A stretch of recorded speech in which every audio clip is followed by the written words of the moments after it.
Bonjour à tout le monde, bienvenue pour ce dernier cours sur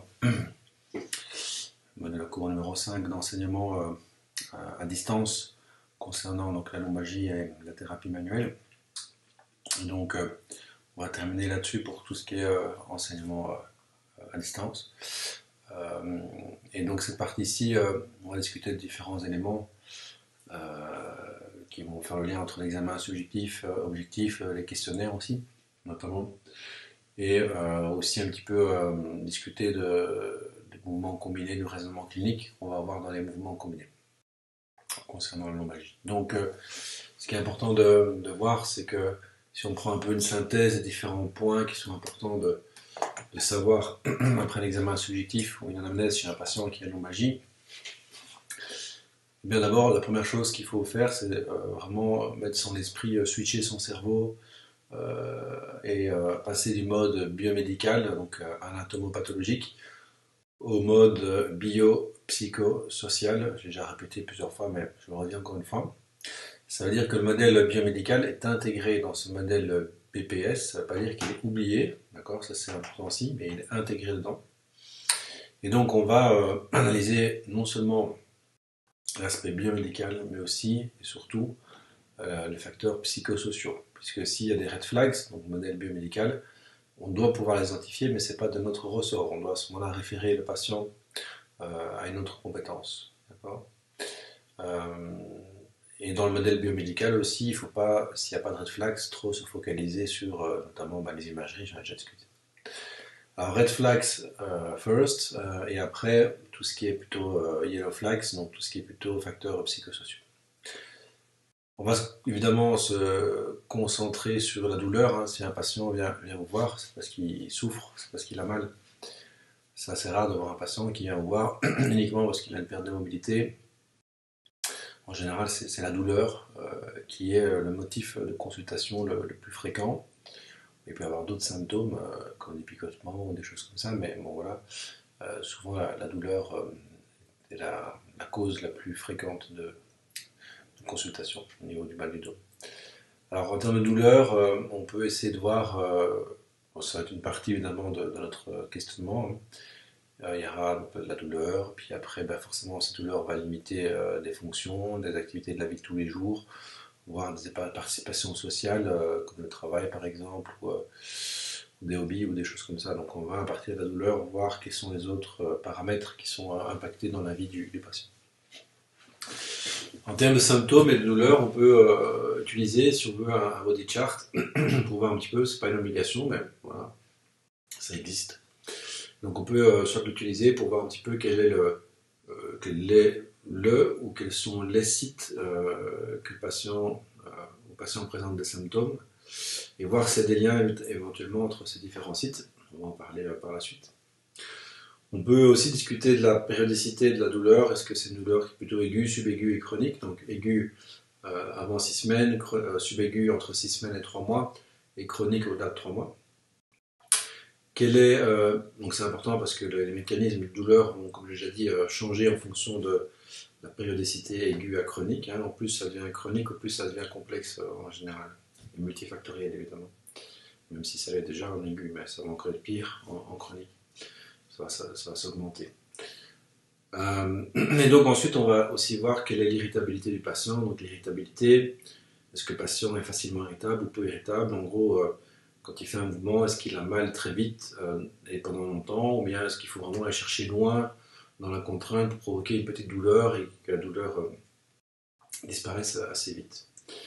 Donc on peut aussi voir si le patient est plutôt ce qu'on appelle ROM ou N-ROM, donc soit il va être limité très vite dans son amplitude, soit il va vraiment être limité qu'en fin d'amplitude, ce qui sera en général plus facile à récupérer. Quel est le comportement de la douleur ou des symptômes sur 24 heures? Comment elle fluctue, entre matin, midi, soir et pendant la nuit, c'est important. Ça va nous donner pour voir si on a une indication de douleur qui est liée à des activités ou donc, qui va être provoquée par les activités, ou est-ce qu'il y a des activités qui vont soulager éventuellement la douleur, ou même quand il n'y a pas d'activités qui sont censées soulager le corps. Donc par exemple la nuit quand on dort, si on est bien calé dans son lit, c'est normalement on a moins de contraintes musculo-squelettiques. Et donc les douleurs nocturnes, ça peut être suspect. Sauf si elles se font lors du changement de position. Ouais, j'ai mal quand je change de position, etc. Bon, là, on a une composante mécanique. Mais si on n'arrive pas à trouver de position de confort pendant toute la nuit, ou une bonne partie de la nuit, ça peut être suspicieux de pathologie inflammatoire, voire tumorale. Donc il faudra vraiment approfondir ça s'il y a dans la question. S'il y a des douleurs nocturnes, pour un petit peu en savoir plus.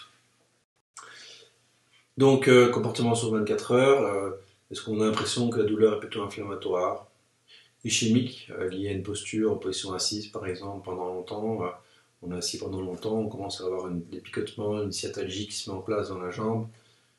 Dès qu'on se met debout et qu'on marche un petit peu, au fur et à mesure, assez rapidement, les symptômes disparaissent, ce serait plutôt ischémique. Est-ce que c'est plutôt mécanique, lors d'une posture de nouveau assise ou debout longtemps, ou lors d'un mouvement, etc. Quelles sont les sources nocitives potentielles articulaires, musculaires, neurales, mixtes?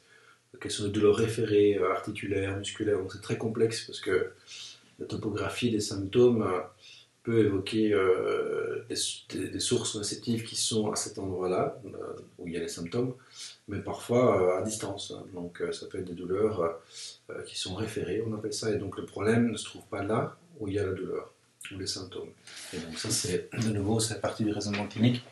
Il ne faut pas oublier, typiquement les trigger points au niveau musculaire, on a du syndrome myofascial douloureux, on a des douleurs référées largement à distance du trigger. C'est un exemple. Pour les articulations sacro-iliaques, par exemple, qui sont articulaires, on a des douleurs souvent dans la fesse, voire dans la cuisse. Donc, dans la cuisse, c'est largement aussi à distance de l'articulation en question. Quel est le signe comparable du patient? Donc, c'est important, on va faire un examen qui va être standardisé. On a déjà discuté de ça, mais ce qui est important, c'est de poser la question au patient aussi, mais vous, à vous, qu'est-ce qui vous pose problème? D'accord? Donc, pour personnaliser de un, l'anamnèse, et de deux, pour avoir une approche qui soit centrée sur le patient. Et d'une personne à l'autre, ça va être différent. Il y a une personne qui va vous dire, moi, c'est vraiment quand je rentre et que je sors de ma voiture, c'est là que ça me fait vraiment mal.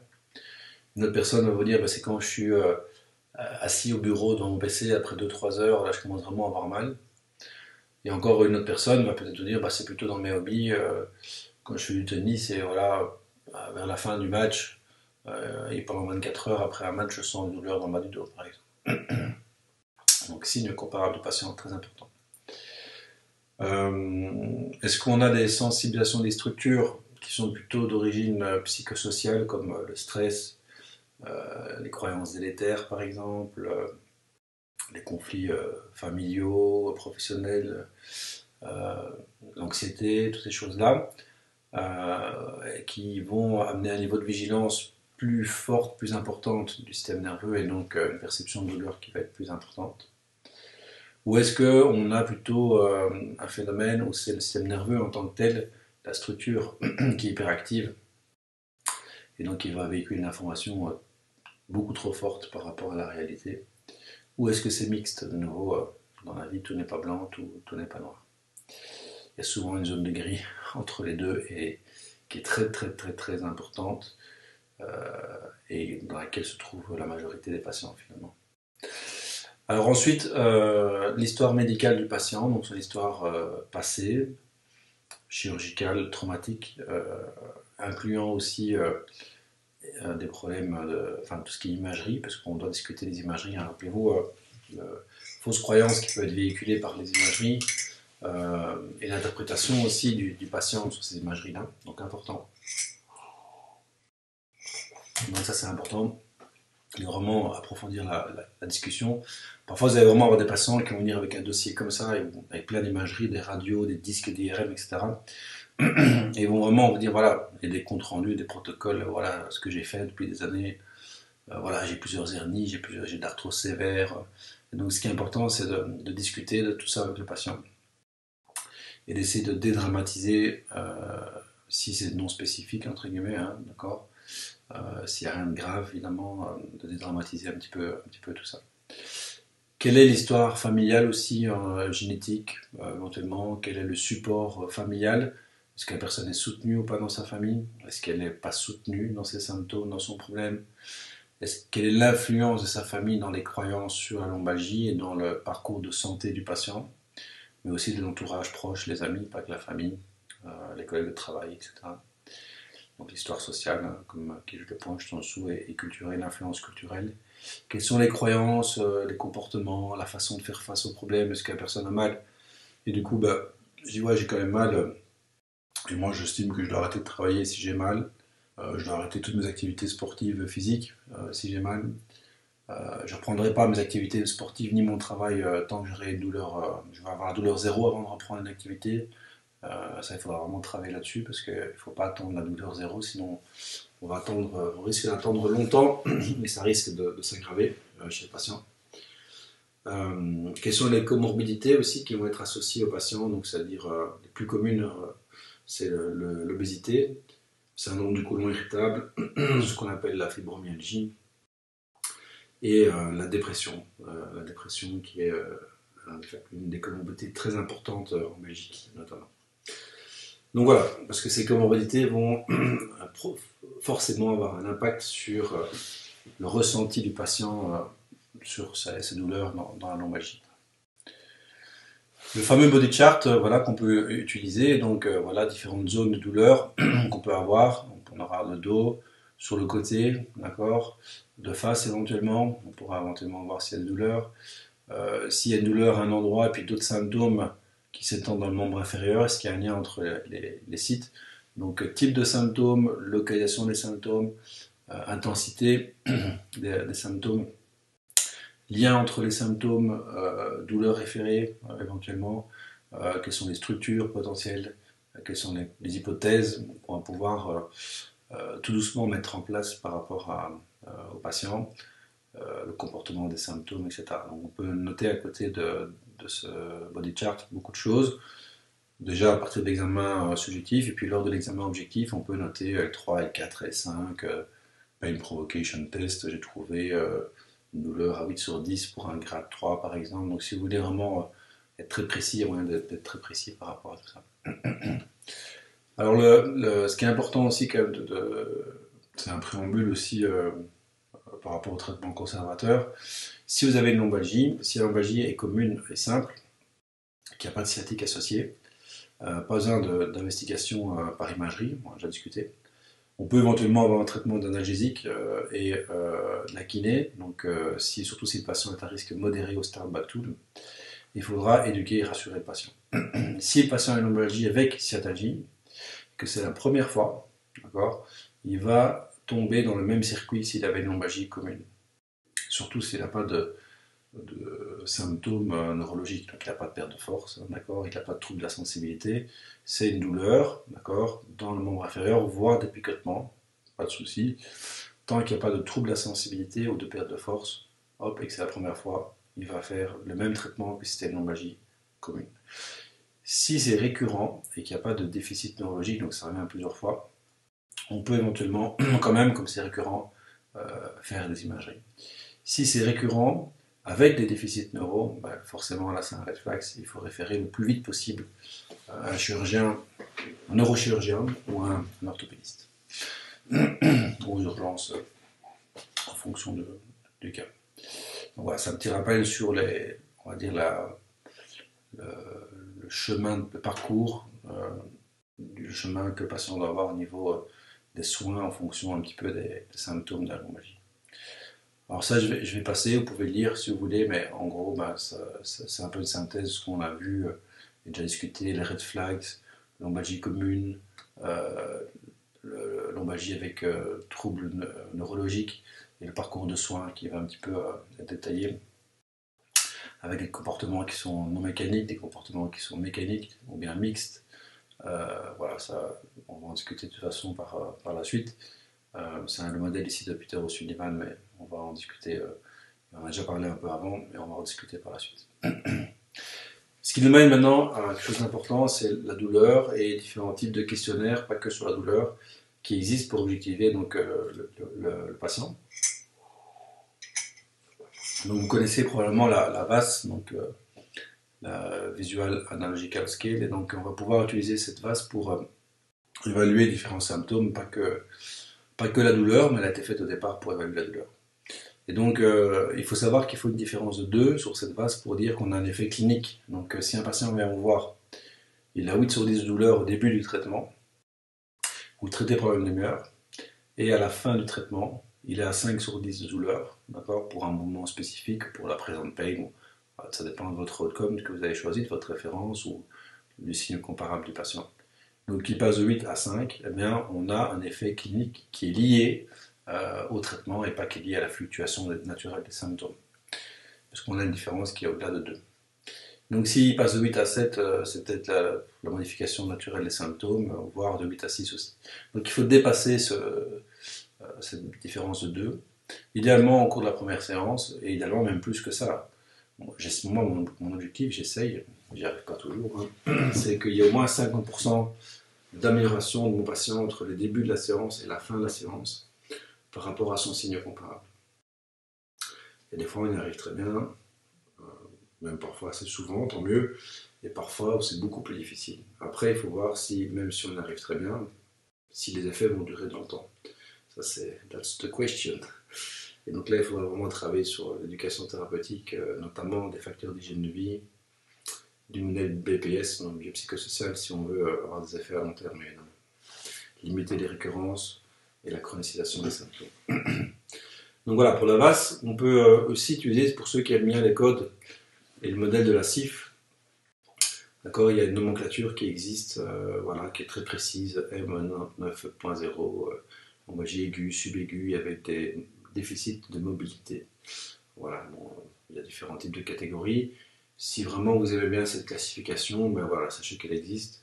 Moi personnellement, c'est pas mon dada, mais voilà, parfois en termes de communication avec d'autres professionnels de la santé ou en termes d'encodage de symptômes parce que vous savez qu'on est de plus en plus vers le diagnostic et le traitement peut-être assisté de robotique et de l'intelligence artificielle, donc peut-être sera intéressant d'utiliser des codes par la suite, ou même pour la recherche aussi d'ailleurs, pour nous aider à diagnostiquer les patients ou à les traiter. Pour l'instant, ça se fait encore assez bien plutôt dans la discussion et dans le raisonnement clinique en relation humaine, physique. Alors les différents types de douleurs, nociceptifs, inflammatoires, neuropathiques, fonctionnelles, central sensitization, donc nociplastique ici en dessous, la définition de ces différents types de douleurs, et les mécanismes, ainsi que les exemples dans la lombalgie. D'accord, donc, nociceptif, c'est vraiment mécanique, donc c'est les mécanorécepteurs. Donc là, on a clairement une lombalgie à comportement mécanique, et avec donc forcément liée aux activités du patient. Inflammatoire, ça peut être lié à un traumatisme, une blessure, ou un remodelage un peu du disque, ou un peu d'usure au niveau arthrose, facette, articulation facétaire, etc. Et donc là, on a des symptômes inflammatoires qui, en général, réagissent bien aux anti-inflammatoires, justement. Parfois très bien, parfois moyennement. Donc on n'a pas spécialement des douleurs pendant une activité spécifiquement, parfois après une activité, ou même parfois un peu la nuit. Neuropathique avec douleurs irradiantes, et tout ce qui est sensibilisation fonctionnelle et centrale, vraiment on a des douleurs qui sont plutôt liées au système nerveux à ce moment-là. Et nociplastique, donc forcément à une hypersensibilité du système nerveux. Important, les différents drapeaux, rouge, jaune, bleu et noir. Donc finalement, il faut vraiment avoir traversé ces différents drapeaux quand vous voyez le patient à travers l'examen subjectif. Donc le drapeau rouge, on est vraiment sur les facteurs biomédicaux, d'accord. Les drapeaux jaunes, on est sur les facteurs psychosociaux et comportements. Les drapeaux bleus, on est sur l'aspect social et économique en termes de facteurs.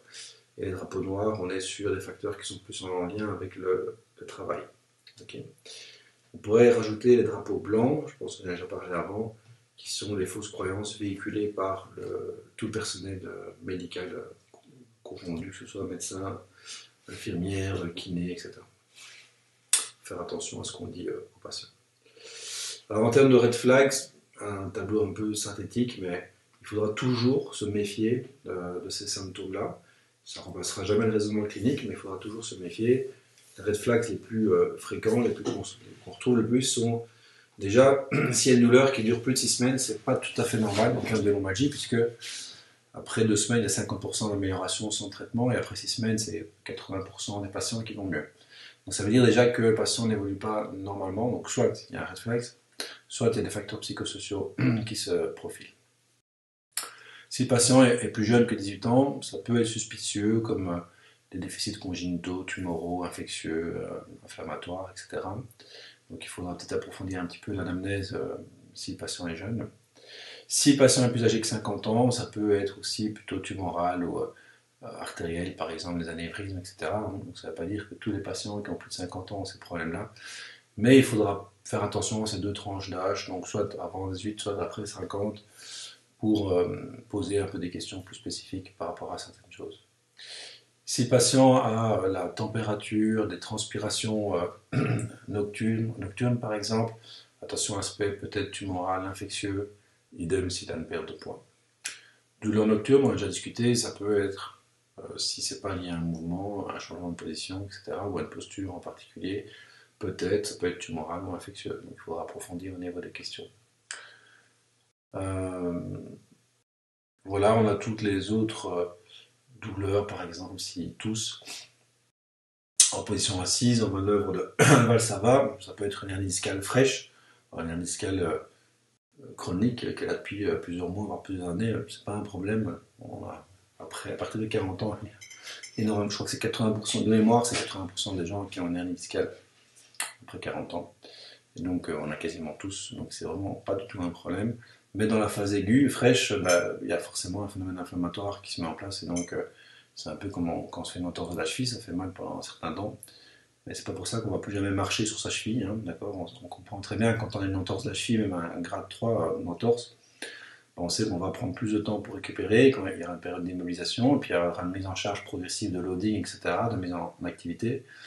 Mais c'est pas pour autant qu'on va s'interdire de marcher, de courir. Donc il n'y a pas de raison que pour un hernie discale ce soit différent. D'accord, c'est une structure musculo-squelettique. Et donc du coup, voilà, hernie discale chronique, il n'y a aucun souci, on peut mettre en charge sans problème. Hernie discale fraîche, aiguë, il faudra respecter l'adaptation physiologique tissulaire et mettre en charge progressivement.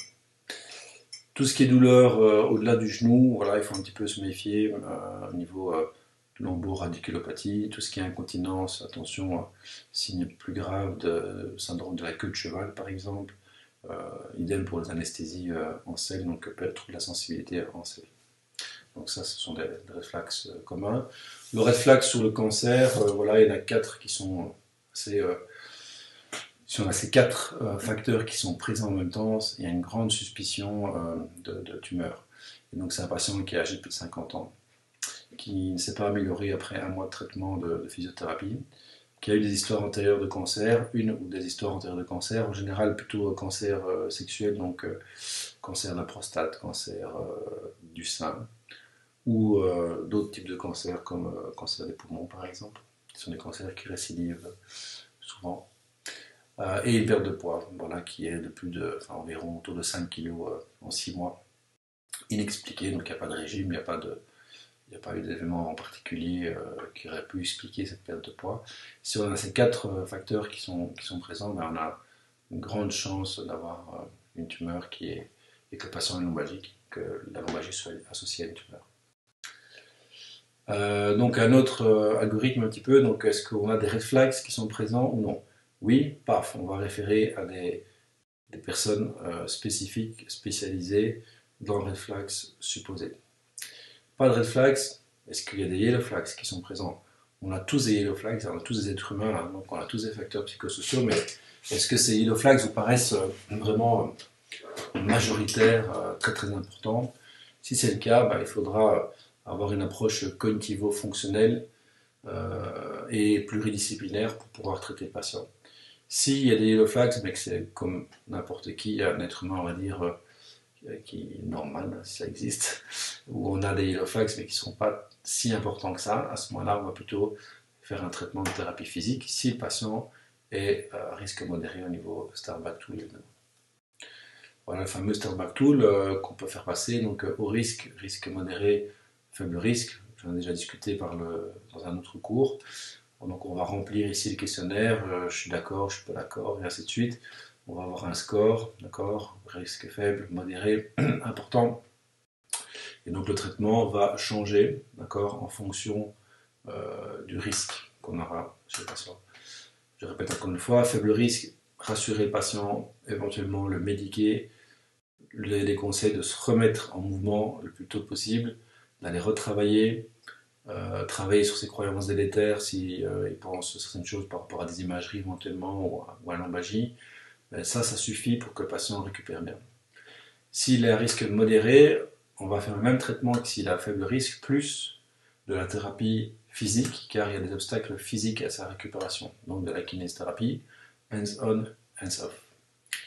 Si le patient est à haut risque, et heureusement c'est le sommet de la pyramide, ce n'est pas la majorité des patients, on va faire le traitement comme on faisait à faible risque, le traitement comme on faisait à risque modéré, plus le traitement psychosocial, ça veut dire qu'on a des facteurs psychologiques en plus ici qui sont des obstacles à la récupération du patient.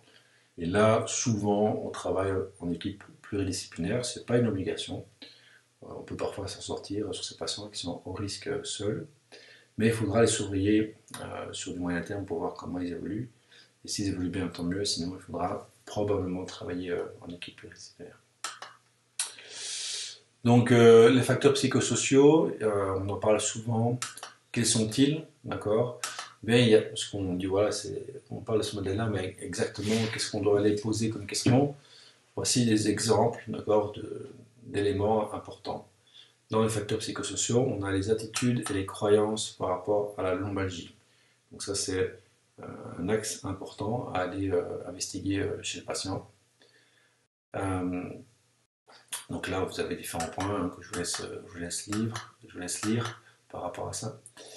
Ensuite, on a les comportements résultant de la douleur à la lombalgie. D'accord, ce sont très importants aussi. Aller donc checker avec différents points importants à aller checker. On a les issues compensatoires qu'on pourrait avoir, qu'il faut questionner un petit peu au niveau du patient. Est-ce que le patient a des assurances? Est-ce qu'il est sous la mutuelle? Est-ce qu'il en a de travail? Etc., etc. On a des émotions qui sont liées donc, à la douleur et à la lombalgie, donc différentes émotions qui sont même parfois qui ne sont pas associées à la lombalgie, mais qui vont augmenter la lombalgie, comme l'anxiété, le stress de manière générale. Après, on peut aussi développer de l'anxiété et du stress sur sa lombalgie. Mais quelqu'un qui est déjà anxieux et stressé à la base, ça va augmenter la perception de sa lombalgie, de sa douleur. Au niveau familial, on va investiguer est-ce que la personne vit seule, est-ce qu'elle est en couple, est-ce qu'elle est mariée, est-ce qu'elle est divorcée, est-ce qu'elle a des enfants, comment ça se passe, la dynamique familiale, etc. Très très important. C'est peut-être pas spécialement souvent quelque chose auquel on pense, mais par exemple, voilà, il y a des gens qui sont célibataires, qui vivent mal leur célibat. Il y en a qui sont en divorce, il y en a qui sont en couple, mais qui ne sont pas heureux en couple, et ainsi de suite. Et donc ça va avoir une influence sur la sensibilisation du système nerveux central et sur la douleur. On a des gens qui sont surprotecteurs aussi parfois. Donc, quand on est en consultation, vous avez parfois des gens voilà, qui viennent en couple, par exemple. Il y a une des deux personnes qui a un problème, ils viennent en couple en consultation, par exemple. Et vous pouvez observer, par exemple, que finalement, ce n'est pas la personne qui a les symptômes qui parle, mais le conjoint ou la concubine. Donc voilà, ce sont des dynamiques voilà, parfois un peu particulières qu'on peut voir dans les consultations. Le travail, évidemment, très très important comme facteur psychosocial, satisfaction au travail, reconnaissance au travail, travail qui semble plus lourd au niveau physique ou au niveau stress, etc. Donc tout ça à investiguer, il y a différents points qui sont notés là. Et donc c'est un facteur très important, facteur travail au niveau psychosocial pour la lombalgie. Alors, on peut utiliser différents questionnaires, comme par exemple l'Oswestry Disability Index ici. Donc c'est un questionnaire qui évalue un peu de tout, donc voilà, il peut être critiqué par rapport à ça. Donc, parfois on compare des pommes et des poires éventuellement. Mais bon, c'est un questionnaire qui a beaucoup été utilisé dans beaucoup d'études, qui est facile d'accès. Donc là on l'a en français par exemple, et on a donc une partie intensité de douleur, une partie des activités de la vie de tous les jours, au niveau des activités personnelles de soins, donc se laver les mains, s'habiller, etc. soulever tout court, soulever des charges, la marche, position assise, etc. Et donc, vie sexuelle, sommeil. Donc, on voit vraiment que c'est un peu un tir, ça tire un peu tout azimut. Mais voilà, ça peut nous donner un score un petit peu d'incapacité du patient. Et donc, on va en fonction du score, soit il sera en incapacité minimale, soit en incapacité sévère, etc. Donc, on peut voir un petit peu l'état d'entrée du patient et à la sortie aussi, surtout à la fin de la séance, s'il s'est amélioré. D'accord, il se rapproche de plus en plus entre 0 et 20%. Donc, on a aussi, voilà, c'est la version anglo-saxonne du questionnaire en question. On a le Patient Specific Functional Scale, c'est très important. Moi, je compare aussi l'incomparable. Il est plus intéressant que le Geometry Disability Index, puisqu'il est centré sur le patient. On demande au patient de nommer jusqu'à 5 activités pour lui, qui lui sont propres, qui sont difficiles. Avec 0, le patient est incapable de faire l'activité. 10, le patient est tout à fait capable de faire l'activité. Et donc, on va avoir vraiment très facilement, par exemple, rentrer et sortir de ma voiture, remettre ma chaussette, voilà, entre 0 et 10.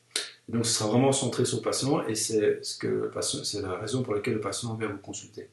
Donc, c'est facile à faire, on peut vraiment en discuter lors de l'anamnèse, on n'est pas obligé de faire passer la feuille ici et expliquer au patient, voilà, donnez-moi 2, 3 ou 4 activités qui sont difficiles, 0 incapable de le faire, 10 tout à fait capable de le faire, et garder ça comme référence entre le début du traitement et puis à la sortie, parce que c'est là-dessus que le patient va vous juger par rapport à l'efficience de votre traitement.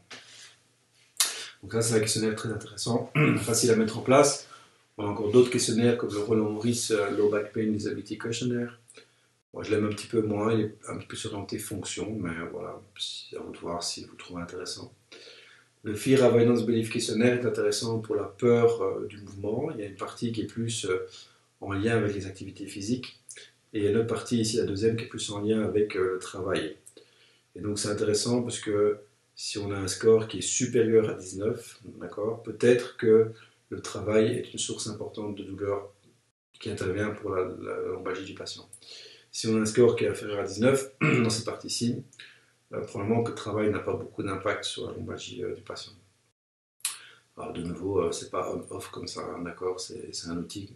On ne base pas une conclusion sur base seulement d'un seul outil, mais ça nous aide par rapport à la discussion qu'on a avec le patient et avec d'autres éléments qu'on va mettre en place.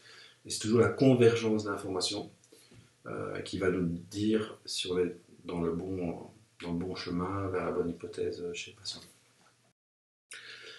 Alors le DN4, bon, voilà, c'est un questionnaire qui peut peut-être un petit peu nous aider à voir si les symptômes sont plutôt d'origine neuropathique. Donc de nouveau, ça ne remplace pas un raisonnement clinique, ça ne remplace pas donc l'examen subjectif et objectif, mais c'est une aide supplémentaire. D'ailleurs, à ce sujet, tous les questionnaires, soit vous les faites pendant l'examen subjectif, pendant l'anamnèse, soit vous les faites pendant la partie examen objectif, soit vous les faites même en dehors, par mail, par exemple, vous envoyez une série de questionnaires que vous voulez que le patient remplisse en pré-consultation.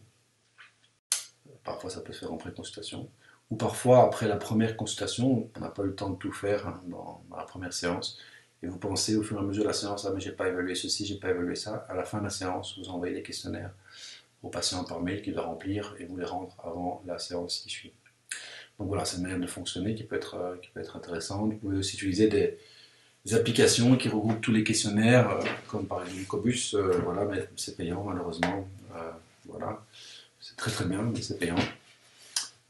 Et donc là, il y a moyen de s'organiser éventuellement si vous avez une secrétaire pour envoyer des questionnaires éventuellement ou recevoir la personne avant, une demi-heure avant l'heure de consultation, et puis qu'avec la secrétaire donne par exemple une tablette et que le patient puisse pré-remplir différents questionnaires. Ça peut être une option. Donc le DN4, intéressant pour dire, voilà, préciser un petit peu, est-ce que la douleur est perçue comme étant plutôt une brûlure, sensation de froid, décharge électrique, oui, non, et ainsi de suite. Oui, chaque fois c'est un point, et si on arrive à 4, d'accord, on suspecte que la douleur est peut-être d'origine neuropathique, comme j'expliquais, on ne base pas sa conclusion uniquement là-dessus, c'est un élément supplémentaire. On a le Pain Catastrophizing Scale, donc pour voir si le patient catastrophisent, donc c'est-à-dire s'il a des pensées toujours négatives, s'ils pensent que ça ne va jamais s'améliorer, donc c'est des gens qui sont dans un état d'esprit particulier. Donc ça peut être intéressant de tester ce questionnaire-là chez ces patients-là pour confirmer ou pas notre impression. Le fameux Starbuck Tool, j'en ai déjà discuté. On peut aussi utiliser le Starbuck Tool, la version pendant le traitement aussi éventuellement. Rappelez-vous à ce sujet que parfois, quand le patient vient vous voir pour un premier épisode de lombalgie, que c'est dans les premiers jours qu'il vient vous consulter, parfois c'est mieux d'attendre 15 jours après le début des symptômes pour évaluer le patient. Sinon, il peut être surclassé en fait dans sa catégorie et d'être classé par exemple à haut risque, alors que 15 jours après, il serait à risque modéré, voire à risque faible. Donc voilà, ça c'est la recommandation des experts du KCE par rapport à la temporalité de faire passer ce Starbuck Tool. On peut avoir des dépressions mentales qui sont souvent très, très présentes voilà, en Belgique, en France, dans les pays d'Europe de l'Ouest. Donc voilà, les différentes questions qu'on peut poser, c'est toujours parfois un peu délicat à poser certaines questions. Si on suspecte une dépression, on peut peut-être, ça dépend de la relation soignant-soigné que vous avez, de l'alliance thérapeutique que vous avez, faire passer un questionnaire online de dépression. Moi, ça m'est déjà arrivé de le faire, peut-être pas d'entrée de jeu comme ça, mais la personne est venue me voir 2 ou 3 fois et je suspecte un petit peu qu'il y a peut-être cet élément-là. J'ai commencé à établir une relation thérapeutique de confiance et je propose éventuellement par mail à la personne différents questionnaires, dont ce mail-là, ce questionnaire-là par exemple, et je récolte après les réponses aux différentes questions, les différents questionnaires, et ça me sert de support aussi de communication pour une éducation thérapeutique dans les séances qui suivent ou la séance qui suit. D'accord. Parfois, c'est plus facile de faire passer ces questionnaires quand vous n'êtes pas là, à distance, j'ai envie de dire. Et puis, vous recevez par mail de nouveau ces questionnaires-là. Et puis après, vous pouvez justement un petit peu réfléchir sur base de différentes réponses à des choses qui vous viennent en tête et à discuter avec le patient à la prochaine séance. On a le fameux Central Sensitization Index ou Inventory qui va peut-être nous aider si on a un doute sur le fait que peut-être le patient est en sensibilisation centrale. On peut utiliser ce questionnaire-là pour voir si peut-être c'est le cas. Alors de nouveau, il n'y a pas de gold standard pour la central sensitization, donc c'est juste un outil qui peut parfois un petit peu nous aider. En général, on considère que si le patient atteint 40 ou plus, on peut suspecter un phénomène de central sensitization, donc un système nerveux central hyperactif. On a toutes les questions qui sont ici, qui sont très larges aussi, de nouveau, c'est un peu un tir tout azimut par rapport à différents éléments. Première partie, et puis on a la partie B ici, avec d'autres pathologies, est-ce que la personne a été diagnostiquée fibromyalgique, syndrome du côlon irritable, etc. Parce qu'on sait que dans ces pathologies-là, on suspecte qu'il y a aussi un mécanisme de sensibilisation centrale qui est en place. Donc cette centrale sensitization, elle est présente parfois dans la lombalgie chronique, mais elle peut être présente aussi dans d'autres pathologies, donc d'où ce volet B. D'accord. Attention à l'interprétation, mais c'est un outil qui ne remplace pas le raisonnement clinique. Il a été validé en français aussi, donc on peut le retrouver en français. Par mon collègue Laurent Pitance d'ailleurs. S'il nous regarde, je le salue. Et donc, voilà, un bon outil pour nous aider. Maintenant, voilà, il faut prendre du recul et toujours adopter un slow thinking, c'est-à-dire collecter un maximum d'informations pour avoir un raisonnement clinique qui soit optimal. Alors, voilà le body chart ici, on peut l'utiliser comme exercice en pratique par rapport aux différents symptômes. Donc là, je passe par rapport à ça. Alors, ce qui est vraiment important, c'est qu'à la fin de votre examen subjectif et objectif, vous devez savoir absolument ces trucs à côté duquel il ne faut pas passer. Si le patient donc a des red flags, quel est aussi donc a priori il ne devrait pas en avoir, sinon le médecin ne vous l'a pas référé, mais on ne sait jamais, ça peut arriver. Donc si le patient est en état aigu, subaigu et chronique, temporalité, quelle est son irritabilité en termes de douleur, red flag j'en ai parlé, et quels sont les facteurs psychosociaux qui sont présents chez le patient. C'est des choses importantes qu'il faut absolument savoir. Alors pour la palpation du bassin, etc., je vous réfère aux vidéos pour cette partie-là. Donc tout est commenté sous vidéo par rapport à la pratique de la palpation. ce que je voudrais faire, c'est arriver voilà, à discuter de ça avant de terminer le cours ici. C'est sur l'évaluation des mouvements combinés. Donc, on va utiliser le concept des mouvements combinés pour évaluer un patient qui est lombalgique, pour voir si on a un comportement mécanique des symptômes et voir un petit peu l'aspect fonctionnel du patient. Et donc, au départ, ça a été inventé par Brian Edwards, australien. Et pourquoi est-ce qu'on dit mouvement combiné? Parce qu'on combine, mouvement combiné, on va combiner différents plans de sollicitation quand on va faire les mouvements actifs et activo-passifs, sagittal, frontal et transversal. 3 dimensions. Et on va combiner ça aux mouvements accessoires aussi, d'accord? Donc les mouvements accessoires, passifs, accessory, intervertebral movement, PA central, UPA, pression latérale, et donc qui sont des tests de provocation de la douleur. Donc on va faire une première partie de test activo-passif dans les différents plans pour voir quelles sont là ou les directions qui sont douloureuses chez le patient.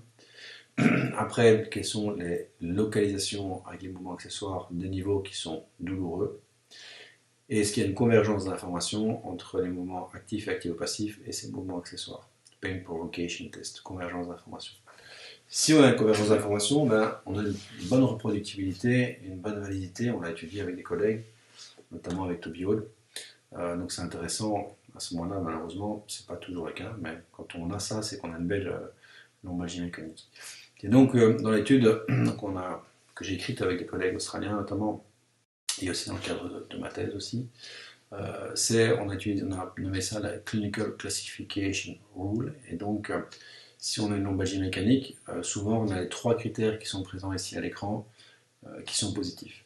Si on a 3 sur 3, on a une bonne, voire très bonne reproductibilité intra- et interobservateur. Et on a aussi une bonne validité, donc une bonne sensibilité et une bonne spécificité. Donc ça veut dire que le test sera aussi intéressant quand il sera positif que quand il sera négatif. Si on a 2 critères sur les 3, ben la reproductibilité est moins bonne et la validité aussi est moins bonne, mais ça reste quand même intéressant d'interpréter ce qu'on trouve pour orienter le traitement. Et si on n'a qu'un critère sur les 3 ou 0, ben forcément là, probablement qu'il n'y a pas de lombalgie mécanique et qu'il faudra faire d'autres tests évidemment pour voir un petit peu, pour orienter le traitement. Donc le critère numéro 1, mouvement actif, activo-passif. Critère numéro 2, mouvement accessoire, pain provocation test, les deux. Et le critère numéro 3, qui est ici en dessous, on va combiner le critère 1 avec le critère 2 dans un seul critère qui est le critère 3. L'exemple ici, par exemple, la personne a mal en flexion inclinaison gauche. Ensuite, elle a mal, par exemple, en PA central sur L3. Et bien, on va combiner dans le critère numéro 2 de la flexion et de l'inclinaison gauche et la PA qu'on faisait dans le critère numéro 2. Et on doit avoir une augmentation de la douleur dans cette position-là par rapport au critère numéro 2. Ça veut dire qu'on a le critère numéro 3 qui est positif. Et donc, on a une confirmation de la direction, critère 1, et de la localisation du problème. Voilà, de nouveau, si vous voulez vraiment le voir en pratique, je vous invite à retourner sur ma chaîne YouTube avec l'examen en mouvement combiné qui est filmé et explicité en pratique. Donc ça, c'est important, ces trois critères. Pourquoi c'est vraiment fondamental? Parce que ça va nous permettre de greffer sur base d'un examen physique qui est commun, reproductible et validé, ce qui est indispensable pour que tout le monde parle de la même chose.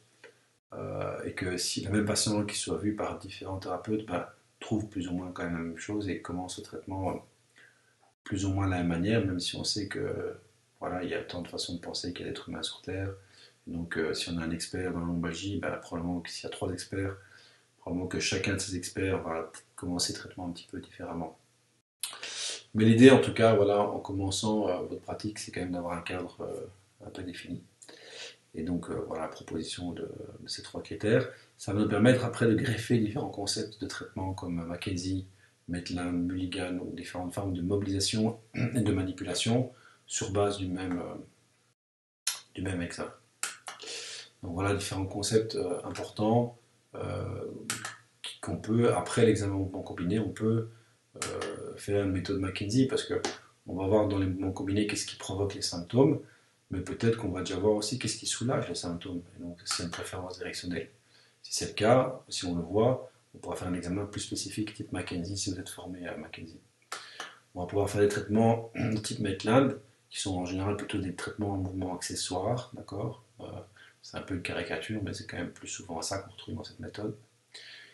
Ou des techniques plutôt Milligan, donc des techniques de mobilisation of movement, qu'on pourra faire tout à fait, c'est-à-dire une correction passive lors d'un mouvement actif.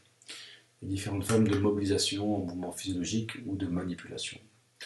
Et différentes formes d'exercice, soit range of motion exercise, par exemple ici, soit préférence directionnelle, et là on reviendrait de nouveau au concept plutôt McKenzie. Donc ce qui est important de comprendre ici, par rapport à cet examen, cette Clinical Classification Rule, c'est qu'il est essentiel que par rapport au traitement, en dehors des différents concepts qui existent, il faut qu'il y ait un examen clinique, que la base de l'examen clinique soit reproductible, l'examen physique soit reproductible et validé. Comme par exemple la Clinical Classification Rule, pour pouvoir après appliquer, en fonction de votre formation, les différents outils que vous avez, différents concepts de traitement. Alors, on va parler de la boîte de mouvement, parce que c'est la partie vraiment de la prise en charge en mouvement combiné. Soit le patient va avoir une douleur, ce qu'on appelle un pattern en fermeture. Et donc le patient va avoir mal, par exemple, il va se pencher en arrière comme ceci, et il va s'incliner à droite, il va avoir mal en bas à droite. Donc ça c'est un pattern dit en fermeture. On comprime toutes les structures du côté droit par le mouvement d'extension et d'inclinaison droite. Et donc on ne sait pas exactement ce qu'on comprime, mais on sait qu'on a une compression qui est importante à droite et ça donne une douleur. Soit on aura un pattern plutôt en ouverture, donc le patient va se pencher en avant, il va commencer à avoir une douleur, et puis il va commencer à faire une inclinaison gauche, et il va avoir mal à droite. Donc là on a un pattern dit en stretch, je me penche en avant ici, et puis je vais m'incliner vers la gauche et tourner vers la gauche, et là je vais avoir une douleur, ça me fait mal à droite ici, parce que j'étire différentes structures, donc je décomprime différentes structures. Et le stretch va donner des douleurs. Alors voilà, c'est ce qu'on appelle le pattern dit en I, d'accord, parce que le I, donc c'est le plan sagittal qui est plus important, et le plan secondaire, ce sera l'inclinaison. Donc d'abord, le patient va avoir mal dans, par exemple, l'extension, mouvement primaire, et puis dès qu'il va engager un petit peu d'inclinaison, ça va augmenter les symptômes, et l'inverse pour le pattern qui est là. Donc c'est un pattern qu'on voit souvent chez beaucoup de patients. Et donc, on va, en fonction de l'irritabilité du patient, si le patient est très irritable, d'accord, s'il est très irritable, on va traiter à distance de la douleur. Ça, c'est vraiment dans la mise en place du traitement mouvement combiné. Donc, imaginons par exemple que le patient a mal en extension ici, d'accord, il fait une extension et une inclinaison droite. Donc, je fais ceci, j'ai 8 sur 10 ou 9 sur 10 de douleur. La douleur reste un certain temps, elle arrive rapidement. Je ne vais pas les traiter dans la position d'extension et d'inclinaison, ce sera trop contraignant. Je vais mettre le patient soit en position neutre sur la table, soit engager de la flexion, de l'inclinaison gauche, et je vais traiter en mouvement accessoire dans une position de flexion et d'inclinaison gauche. Donc on va aller à distance de la douleur pour commencer le traitement. Donc ça veut dire qu'on va positionner le patient ici en flexion et en inclinaison gauche. Et puis une fois qu'il va aller un petit peu mieux, qu'on a désensibilisé, qu'on a modulé la douleur, on va réduire un petit peu la flexion, réduire un petit peu l'inclinaison, pour progressivement se rapprocher de la position neutre lors du traitement en mouvement accessoire.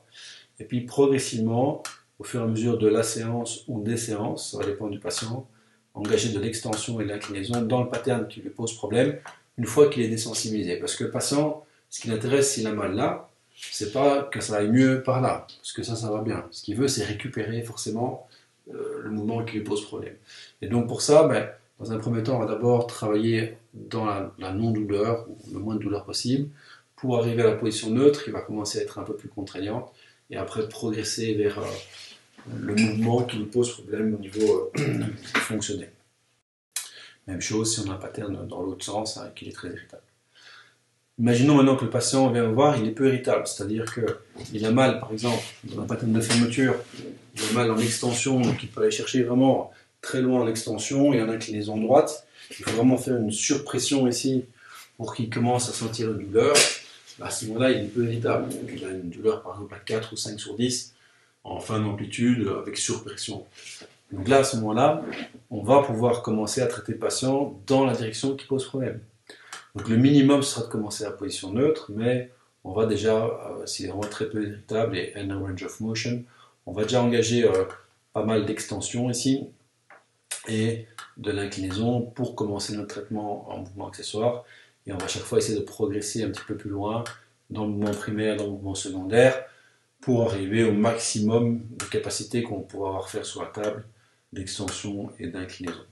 Et ça sera pour le hands-on, mais évidemment, on va toujours, et ça n'oubliez pas, on va toujours compléter, donc s'il vous plaît, c'est vraiment important, on va toujours compléter le traitement hands-on par du hands-off pendant la séance et aussi guider le patient, donc lui donner des exercices pour à faire entre les séances. Donc dès que le patient sera par exemple peu irritable, on va lui donner, ou moins irritable, on va lui donner des exercices qu'on appelle range of motion dans le pattern qui lui pose problème d'extension ou d'inclinaison, si c'est ce pattern-là qu'il faut travailler, ou de flexion et inclinaison, si c'est ce pattern-là qu'il faut travailler. Si le patient est très irritable, à ce moment-là, on ne va pas d'entrée de jeu lui donner ces exercices-là, mais s'il est très irritable et qu'il a une préférence directionnelle, on va utiliser les exercices de préférence directionnelle. Okay.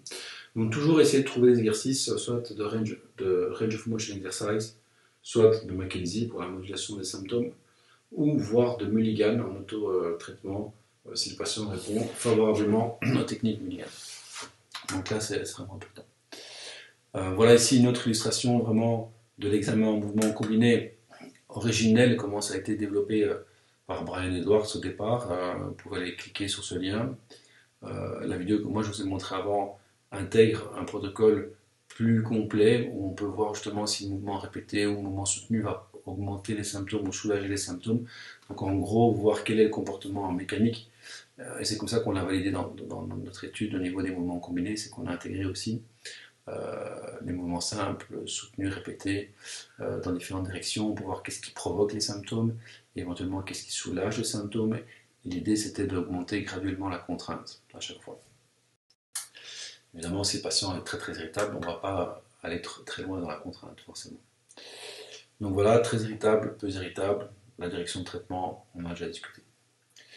Donc voilà le protocole, un mouvement simple, soutenu, répété 10 fois, sur pression, combiné. Donc ça c'est dans la Clinical Classification Rules, aussi bien pour la flexion que pour l'extension, simple, répété 10 fois, soutenu pendant 10 secondes, sur pression et combiné. Donc ça c'est le premier critère, critère 1. Le deuxième critère, c'est le mouvement accessoire, d'accord, en PA centrale, en pression latérale, en UPA, dans la position neutre. Quels sont le ou les niveaux qui sont douloureux? Là, idéalement, il faut normalement 2 niveaux adjacents qui soient douloureux à n'importe quel mouvement accessoire pour considérer que le critère numéro 2 est positif. Et après, dans le critère numéro 3, en fonction de ce qu'on a trouvé dans le critère numéro 1, on mettra le patient en position de flexion et on va tester dans le critère numéro 2 pour voir si on a une augmentation de la sensibilité. Et donc une augmentation de la sensibilité dans le critère numéro 3, ça va être quoi? Ça va être soit que le patient, par rapport à la position neutre, quand on faisait les mouvements accessoires, je vais donner un exemple très simple, sur L3, position neutre, le patient a mal par exemple à 6 sur 10 à un grade 3. Il a mal en flexion de l'inclinaison gauche dans le critère numéro 1, je le mets en position de flexion de l'inclinaison gauche, je reprends L3, bien prendre le repère anatomique, et je fais de nouveau un mouvement accessoire, par exemple si c'était la PA centrale, la PA centrale. Et là, qu'est-ce que j'observe? C'est que le patient va avoir une augmentation de la sensibilité par rapport à la position neutre. Donc c'est-à-dire soit il va avoir la même douleur pour un grade antérieur, soit pour le même grade que dans le critère numéro 2, il a une douleur beaucoup plus forte. Voilà, c'est ça l'augmentation de la sensibilité. Donc si on a les 3 critères, je vous rappelle, c'est super, on a une direction de traitement, on a une localisation, on a une très bonne reproductivité, on a une très bonne validité. Et donc voilà, après à vous d'appliquer les différents outils possibles que vous connaissez en accord avec les besoins du patient, ses attentes aussi. Voilà, pression ici est latérale, pression UPA, donc unilatérale postéro-antérieure, pression latérale, et là on change le plan de traitement, enfin le plan de sollicitation. PA centrale c'est vertical, unilatérale postéro-antérieure, UPA c'est aussi vertical, Et dès qu'on est en pression latérale, donc c'est dans le plan frontal, d'accord, au niveau des mouvements accessoires. Voilà, ici en position donc, neutre, position de flexion, position d'extension. L'extension est plus facile parce que soit le patient peut être sur les coudes, soit on peut redresser tout le dossier. La flexion, il faut une table à 3 plans, idéalement, et qui ait au moins jusqu'à 45 degrés, donc tout le monde n'a pas ce genre de table. Idéalement, avec une syphose électrique pour que ce soit plus facile. Si on l'a pas, on peut utiliser des coussins. Le problème du coussin, que ça va absorber forcément votre sollicitation. Voilà, critères 1, 2 et 3. On a déjà discuté de tout ça. Et donc l'idée, c'est vraiment de trouver quel est le mouvement qui est dominant au niveau de la douleur, mais peut-être aussi le mouvement qui va soulager les symptômes, et quels sont le ou les niveaux symptomatiques à traiter chez le patient. Donc là, c'est un exercice qu'on peut faire en pratique. Vous pouvez avoir dans les vidéos des cas cliniques. Il y a un cas clinique où je montre la démonstration du traitement en mouvement combiné par les mouvements accessoires, ce qu'on appelle le mini-traitement pour un pattern en ouverture et en fermeture. Donc voilà le mini-traitement ici. Rappelez-vous, quand on fera du traitement type Maitland, ou mouvement accessoire, ou bien même du mouvement physiologique, on va utiliser des grades de mouvement. Et donc souvent, les grades 1 et 2 est plutôt utilisé pour travailler sur la douleur du patient. Donc le grade 1 et 2 ici, c'est plutôt pour la douleur du patient. Et le grade 3 et 4, c'est plutôt pour travailler la raideur des tissus. D'accord ? Attention, s'il vous plaît, faites très attention au grade numéro 4. C'est un grade qui est très contraignant, donc moi je fais quasiment jamais. Même sur un sujet sain qui n'a pas de douleur, ça peut être sensible, donc imaginez un patient lombalgique. Donc moi j'utilise plutôt du grade 1 à 3 en pratique. Et 1 et 2 c'est plutôt antalgique, et 3 ce sera plutôt la raideur, même s'il y a l'aspect antalgique aussi qui va intervenir. Et si on est dans une zone entre les deux, on va travailler la douleur et la raideur, ben on sera entre 2 et 3. D'accord ? On va appliquer le traitement sur les niveaux qui sont douloureux à un certain temps, entre 1 minute et 3 minutes, parce que ça prend un peu de temps avant que les mécanismes de douleur se mettent en place en termes de sollicitation au niveau des réactions sur la douleur. Hein. Rappelez-vous le modèle de Bialowski qu'on a déjà discuté un petit peu sur la cascade des réactions neurophysiologiques qui se mettent en place après un traitement hands-on. Ben, ça prend un peu de temps. Donc c'est pour ça qu'il faut faire 2 à 3 minutes de traitement par niveau douloureux. Donc, si vous avez 3 niveaux douloureux, vous arrivez vite à un petit quart d'heure de traitement, puisqu'il faut varier la position du patient, varier les vecteurs, varier les grades, etc. Vous pouvez voir ça toujours sur les vidéos pratiques. Alors ça c'est l'étude que nous on a faite justement sur les mouvements combinés, hein, d'accord, avec différents collègues. Donc si vous voulez la lire pour avoir plus de détails, voilà, vous pouvez le faire. La dernière chose qu'on va parler ici pour ce cours, donc dernier cours en enseignement à distance et le dernier élément, c'est le cas particulier du shift. Donc le shift, cette fois-ci, le plan sagittal n'est plus le plan le plus important, c'est le plan frontal, d'accord, qui va être important. Et le patient va en gros shifter son bassin ici, soit il va shifter son bassin vers la droite, d'accord, ici. Souvent, s'il shift son bassin vers la droite, c'est pour soulager, dans la plupart des cas, son côté droit. Il y a quelque chose ici qui doit être soulagé. Et donc c'est une position adaptative, antalgique, réflexe. Le patient n'en a pas conscience. Soit il va shifter de l'autre côté et son bassin va aller shifter vers la gauche pour soulager des symptômes qui sont hop là, sur le côté gauche. D'accord ? Donc ça c'est le plan principal sera donc ce plan frontal. Donc on arrive parfois à voir ce genre de patients, beaucoup plus souvent les hommes. Moi personnellement j'ai jamais eu de femme en shift, mais j'ai déjà des collègues qui en ont eu, mais c'est très rare, d'accord ? Donc c'est plutôt des hommes. Pour quelles raisons, je ne sais pas.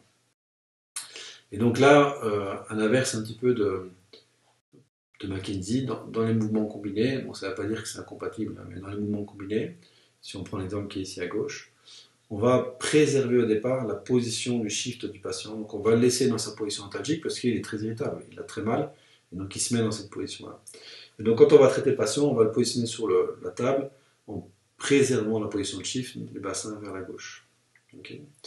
Et progressivement, en faisant différents types de mouvements accessoires et avec un protocole avec différentes étapes que je vous invite de nouveau à aller voir sur les vidéos pratiques de la chaîne Métis, on va progressivement, on va réduire et corriger le shift. D'accord ? Dans un premier temps, on va être positionné ici, et puis progressivement, après un certain temps de traitement, on va réduire un petit peu le shift, ok, engager, du mouvement secondaire progressivement aussi, pendant qu'on fait notre mouvement accessoire. Et puis on va se retrouver en position neutre. Et à partir de la position neutre, progressivement, on va engager la correction du shift, okay, avec le mouvement primaire et le mouvement secondaire. Donc le mouvement primaire ici, c'est le plan frontal, le mouvement secondaire, ce sera le plan sagittal, donc c'est l'inverse de ce qu'on a dans le pattern en ouverture et en fermeture. Et donc cette correction de shift se fait en hands-on, mais aussi en hands-off. D'accord, toujours la même chose, avec des exercices. Dans un premier temps, on respecte dans la position de traitement hands-on la position ontologique du patient, et dans les exercices aussi. D'accord, donc en termes d'exercice, si j'ai un shift du bassin à gauche, donc le patient va voir, il est comme ceci, eh bien, je vais demander au patient de prendre un appui sur le mur et de venir augmenter son shift pour venir soulager le côté gauche. D'accord, ça va être dans la première étape. Et seulement quand le patient ira mieux, je vais venir tout doucement et progressivement, je vais venir fermer le shift, d'accord, progressivement. Donc là, je vais montrer l'exemple debout, mais on peut utiliser des Swiss balls en assis contre un mur pour travailler ce shift. On peut travailler en décubitus latéral avec les jambes qui pendent et puis qui remontent pour travailler ce shift, etc. Donc à vous de voir un petit peu en décubitus ventral aussi, shifter le bassin et faire des extensions par exemple. Et donc voilà, c'est ça qui est important, c'est qu'on va d'abord dans un premier temps respecter le shift, progressivement revenir dans la position neutre et puis engager la correction aussi bien en hands-on qu'en hands-off. D'accord ? Donc c'est ce qu'on appelle le traitement ici du shift. Et donc le problème du traitement du shift, c'est que en fonction de ce qui est sous-jacent, soit vous avez des patients, première séance, vous arrivez déjà à corriger le shift, soit vous allez devoir corriger le shift sur 8 ou 9 séances, c'est seulement la 9e séance, voire plus, qui va commencer à avoir une réduction, une correction du shift possible, et que le patient va se sentir plus droit, entre guillemets. Et ça va dépendre de ce qui est en sous-jacent en fait. Donc soit on a un petit débordement discal, parce que c'est l'hypothèse principale sur le shift, c'est le disque. Donc soit on a un petit débordement discal et ça va aller assez vite pour corriger le shift.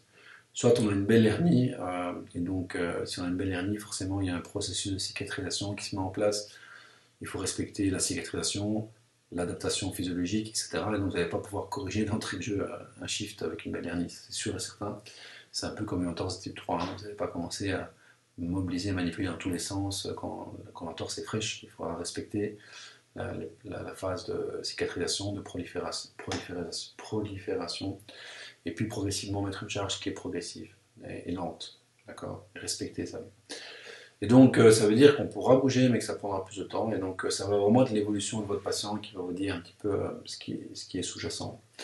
Tant qu'il n'y a pas de symptômes neuropathiques de type perte de force, trouble de la sensibilité, ben, ça ne vaut pas la peine de faire des imageries. Maintenant, parfois, les patients ont tellement mal, et après un mois, ils ont toujours le shift qui est toujours là, qu'ils décident quand même de faire des imageries parce qu'ils ne dorment plus la nuit, etc. Donc, voilà, on sait que la majorité des hernies ont une rémission spontanée favorable, mais ça peut prendre jusqu'à 3 mois. D'accord, et si on souffre pendant 2 mois non-stop qu'on ne dort pas, ça peut être difficile aussi.